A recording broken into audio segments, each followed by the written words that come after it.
បើទោះបញ្ហាភ្នែកតូចឬធំធ្ងន់ឬស្រាល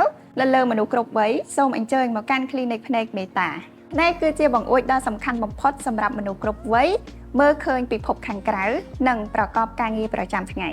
Clinic ភ្នែកមេតាពីដំបូងឡើយត្រូវបានពុកម៉ែបងប្អូនស្គាល់ថាជា Clinic ភ្នែកដែលផ្ដោតលើឯកទេសផ្នែកកុមារ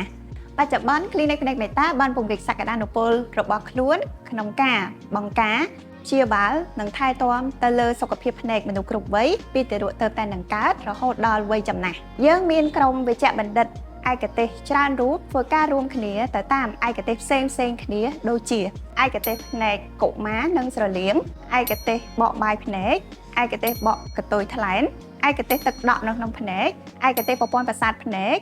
ឯកទេសសរសៃឈាមបាតភ្នែកនិងទឹកនោមផ្អែមព្រមទាំងឯកទេសភ្នែកផ្សេងទៀតដែលក្រុមគ្រូពេទ្យរបស់យើងបានបញ្ចប់ការសិក្សាទាំងក្នុងនិងក្រៅប្រទេសដូចជាប្រទេសនេប៉ាល់ប្រទេសអូស្ត្រាលីនិងប្រទេសថៃបូករួមជាមួយនឹងបទពិសោធន៍យូរឆ្នាំព្រមទាំងឧបករណ៍ដែលមានបច្ចេកវិទ្យាទំនើបសម្រាប់ជួយក្នុងការធ្វើរោគវិនិច្ឆ័យនិងព្យាបាលលើសពីនេះទៅទៀតយើងមានក្រុមអ្នកឯកទេសផ្នែកខាងវ៉ែនតាដែលយើងហៅថាជាចក្ខុមិត្តការីដែលពួកគាត់មាន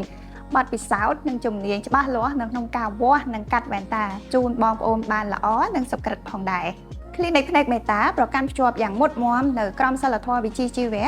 ភាពថ្លៃថ្នូរសេចក្តីស្រឡាញ់ជូនដល់អ្នកជំងឺនិងសហការជាមួយដៃគូវិជ្ជាជីវៈទាំងរដ្ឋនិងឯកជនគឺធ្វើយ៉ាងណាដើម្បីឲ្យសេវាកម្មប្រកបដោយគុណភាពខ្ពស់និងទំនុកចិត្ត